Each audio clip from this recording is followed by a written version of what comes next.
நம்முடன் பத்திரிகையாளர் திரு விஜய் குரோவர் இணைகிறார். வணக்கம் திரு விஜய். இப்படிப்பட்ட ஒரு துயரம் அரங்கேறி இருப்பதற்கு என்ன காரணம்னு நீங்க பாக்குறீங்க?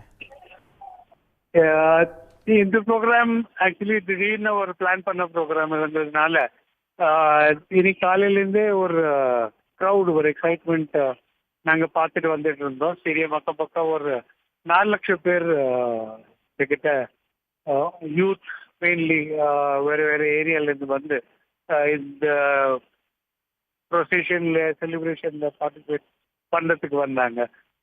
இனிஷியல் பிளான் என்ன இருந்ததுன்னா, விதான் சௌதா டீம் வந்து சிஎம் மீட் பண்ணதுக்கு அப்புறம் இங்கே இந்த ஒரு ஊர்வலம்ல சின்னசாமி ஸ்டேடியம் போகிறதுக்கு ஒரு பிளான் இருந்தது.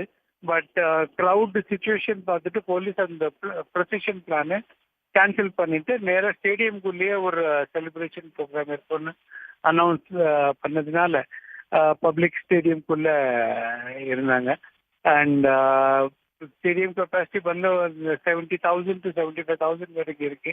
ஆனால் 1 லட்சம் பேர் உள்ள போறதுக்கு அப்புறம் உள்ள கேட்ஸ் க்ளோஸ் பண்ற நிலைமை உருவாக்கப்பட்டது.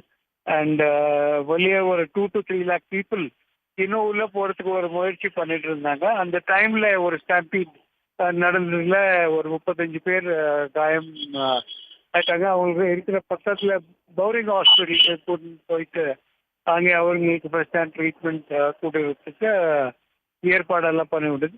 கண்டிப்பா இதுல ஒரு போலீஸ் ஃபெயிலியர் தான் சொல்ல முடியும். ஏன்னா அவ்வளோ பெரிய க்ரௌட் ஒரு மேனேஜ் பண்றதுக்கு ಎಷ್ಟು போலீஸ் எவ்வளோ தேவைப்பட்டதோ அவ்வளோ போலீஸ் அரேஞ்ச்மெண்ட் இங்கே தெரிய வரல. இன்னும் நாங்கள் பார்த்துட்டு இருக்கோம். ஆம்புலன்ஸஸ் போயிட்டே இருக்கு. ஏன்னா நிறைய பேருக்கு ஒரு சஃபோகேஷன், ஒரு ஸ்டாம்பீட்ல பட்ட இன்ஜுரிஸ்ல ஹாஸ்பிட்டலுக்கு இன்னும் கூட்டிட்டு போயிட்டு இருந்தாங்க. வழக்கமாக வந்து போட்டி நடக்கும்போது ஒரு திட்டமிடல் இருக்கும்ல, போலீஸ்கிட்ட ஸ்டேட் கவர்மெண்ட்டை டேட்டாஸ் இருக்கும், எப்படி அதை வச்சு பாதுகாப்பு கொடுக்கணும் அப்படிங்கிற ஒரு எஸ்ஓபி அவங்க ஃபாலோ பண்ணுவாங்க. அப்படிப்பட்ட ஒரு ப்ரொசீஜரை ஏன் இன்னைக்கு பண்ணலை? அதான் சொல்றேன். நேற்று நைட் இந்த டீம் அனௌன்ஸ்மெண்ட் ஆனதுக்கு அப்புறம் காலையில தான் இந்த பிளான் ரெடி பண்ணாங்க. அதில் ஒரு ஷார்ட் நோட்டீஸ் எடுக்கிறதுனால ப்ராப்பர் அரேஞ்ச்மெண்ட் எவ்வளோ பண்ண வேண்டியதாக இருந்தது, பேரிகேடிங் பண்ண வேண்டியதாக வருது.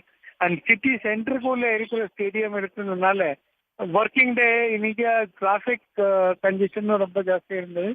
அண்ட் ஒரு ஏரியாவுக்கு ஒரு 3 lakhs to 4 lakhs பப்ளிக் வந்துட்டாங்கன்னா அவங்க க்ரௌட் மேனேஜ்மெண்ட் ஒரு பெரிய சேலஞ்சாக இருந்தது. அண்ட் எல்லாருக்கும் ஒரு ஆசை இருந்தது டீம் செலிப்ரேஷனில் பார்ட்டிசிபேட் பண்ணதுக்குனால எல்லாம் முயற்சி பண்ணிட்டு இருந்தாங்க கேட்டு கிராஷ் பண்ணிட்டு ஸ்டேடியம்குள்ளே போகிறதுக்கு. பட் அன்ஃபார்ச்சுனேட்லி அந்த ஒரு லெவல், ஒரு அரேஞ்ச்மெண்ட், ஒரு ஆன்டிசிபேஷன் கவர்மெண்ட்க்கு இல்லை. ஏன்னா காலையிலேருந்து மீடியாவில் ஒரு விக்ட்ரி ப்ரொசஷன் இருக்கும், ஒரு ஊர்வலம் இருக்கும், அந்த ஒரு அனௌன்ஸ்மெண்ட் இருக்கிறதுனால தூரத்துலேருந்தும் அக்கம் பக்கம் ஏரியாஸ்லேருந்து பாய்ஸ் எல்லாம் இங்கே வந்து கேதர் ஆகிட்டாங்க. அதனால ஒரு அன்ஃபார்ச்சுனேட் ட்ராஜடின்னு சொல்ல முடியும். ஒரு செலிப்ரேஷன் நடுவில் இந்த அன்ஃபார்ச்சுனேட் ட்ராஜடி நாங்கள் பார்த்துட்டு இருக்கோம்.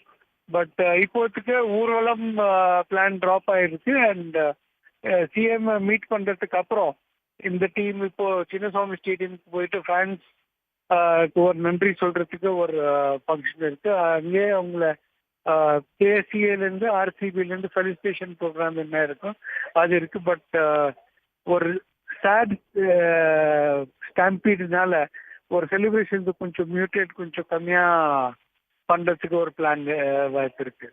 வெற்றி அடைஞ்சிட்டு வரக்கூடிய அணியை விமான நிலையத்தில் ஏர்போர்ட்டில் போய் வரவேற்பாங்க, அங்கே ஒரு பாராட்டு தெரிவிப்பாங்க. அதன் பிறகு ஒரு அவகாசம் எடுத்து பாராட்டு விழாவை ஸ்டேட் கவர்மெண்ட் நடத்தலாம். ஆனால் மிக அவசரமாக, வேகமாக அடுத்த நாளே இப்படிப்பட்ட ஒரு கூட்டத்துக்கு ஸ்டேட் கவர்மெண்ட் ஏன் இதுக்கு ஏற்பாடு பண்ணணும்? மாநில அரசுக்கு ஏன் அப்படிப்பட்ட ஒரு ஆர்வம் இந்த விஷயத்தில்?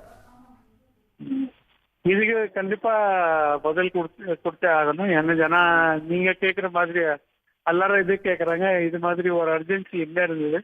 பட் அன்ஃபார்ச்சுனேட்லி இந்த ஷார்ட் நோட்டீஸ்ல இந்த பிளான் இப்போத்துக்கு இருக்கிற சுச்சுவேஷன்ல ஒரு chat day for many families. And இது ரொம்ப வருத்தமான ஒரு சுச்சுவேஷன்ல இருக்கு.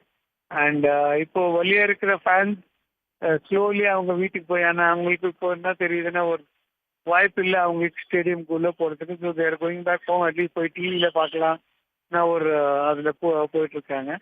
பட் இப்போ இருக்கிற சுச்சுவேஷன்ல we can say one thing, law and order is in control at the moment. And அந்த மாதிரி ஒரு ஸ்டாம்பீட் மாதிரி ஒரு சுச்சுவேஷன் இப்போதைக்கு அந்த மாதிரி காணல. நன்றி திரு விஜய். இணைப்பில் வந்து அங்கே என்ன சூழல் இருக்குது அப்படிங்கிறத எங்க கூட பகிர்ந்து கொண்டமைக்கு நன்றி. உடனுக்குடன் செய்திகளை தெரிந்து கொள்ள சன் நியூஸ் பெல் ஐகானை கிளிக் பண்ணுங்க.